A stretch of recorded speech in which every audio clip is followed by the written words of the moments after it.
Walang interesado patalsikin si Marcos, walang interesado sa gobyerno na patumbahin mo.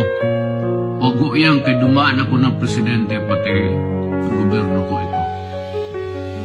So, para just to raise doubts. But, we will ask that we will be heard from time to time so that government would know what the sentiments of the people are and whether the sentiments or not totoo man o hindi. Makinig lang kayo. Total kung mali, hindi sabihin ninyo. Kapag mali, wala naman kami magawa. Sabihin niyo tama, wala rin kami magawa. Just the right to be heard. Yan ang importante sa Constitution. The right to be heard. Period.